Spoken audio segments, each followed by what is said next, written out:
gymnastic feats to befall innocent people. So that is the purport of chapter 6, verse 15.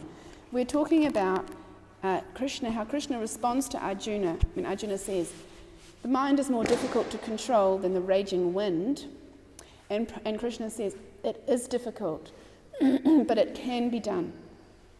Because we're talking about how people, how we have this mind and how the mental platform is so more painful than the physical platform. And that the process of taking intoxication, it is to control the mind, but the result is that it makes the mind more difficult to control. So, here we're looking at, and just a little further point about intoxication. What is the result of intoxication? Because the mind becomes more wild, and, it becomes addicted. We can understand why it becomes an addiction, and, we can experience that empathy, or we can feel that empathy, because we ourselves know what it feels like to have an uncontrolled mind. So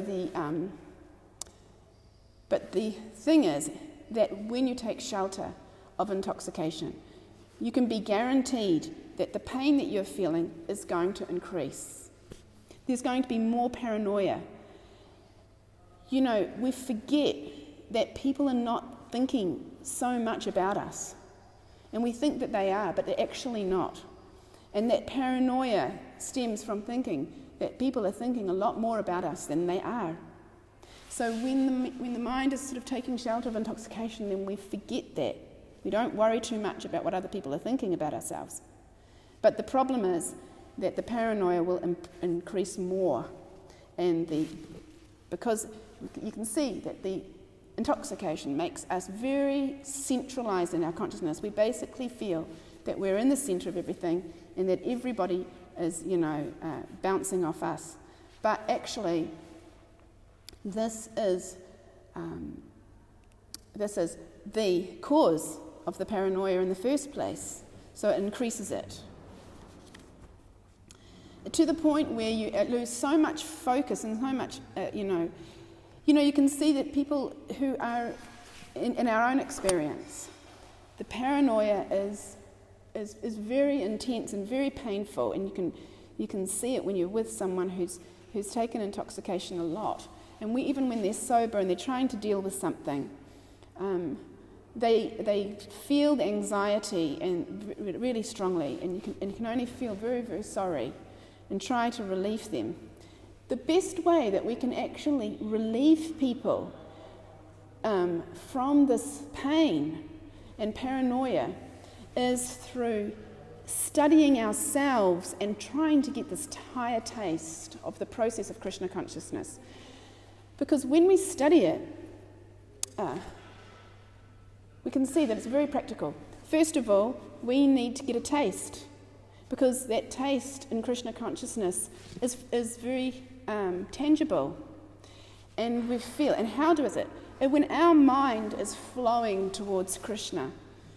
And this is Srila Prabhupada's mercy, because Prabhupada has given us something that's way bigger than ourselves. The process of Krishna consciousness, taking darshan of the deities. The altar is so beautiful. It captures our attention. It captures our attention, and it allows our energy to flow in that direction. Our mind is controlled. The Maha Mantra, chanting Hare Krishna, gradually we start to get a taste, because we're practicing every day, chanting 16 rounds. And we start to sort of go to it when we're feeling uncomfortable. We feel a little bit of anxiety. We go to our chanting. The chanting, the sound of Krishna and Hare Krishna, gradually we start to get a taste. That taste, we can only get a little taste now. Talking for myself, a little glimpse. But that little glimpse we can understand if I practice more and practice more. It will become a very incredible nectar that you can see and you can read about in the Chaitanya Charitamrita, that these personalities were experiencing an extreme nectar within their hearts that was within their hearts. We need to aspire for that and encourage each other for that, because this is actually what is we're hankering for. And once we have that, we'll really be very strong on the path of controlling our minds. And this is what Krishna is hinting at here in this verse. It is possible, and please keep practicing it, because once you actually achieve it, the nectar will be unimaginable. And Krishna wants us to do that. He's begging us to do it. How is he begging us to do it? He's coming himself as Chaitanya Mahaprabhu.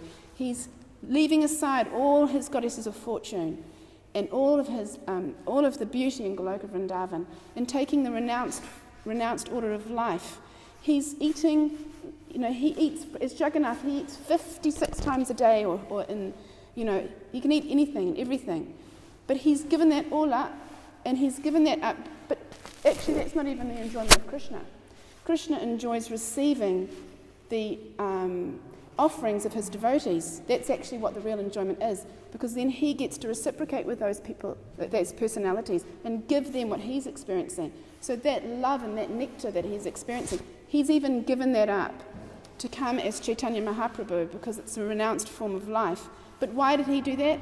Ultimately, to bring everybody who had come away from that reciprocal relationship with Krishna and bring them back to that, so that he can reassume his role as Krishna, his personality, and reciprocate with his loving devotees. And we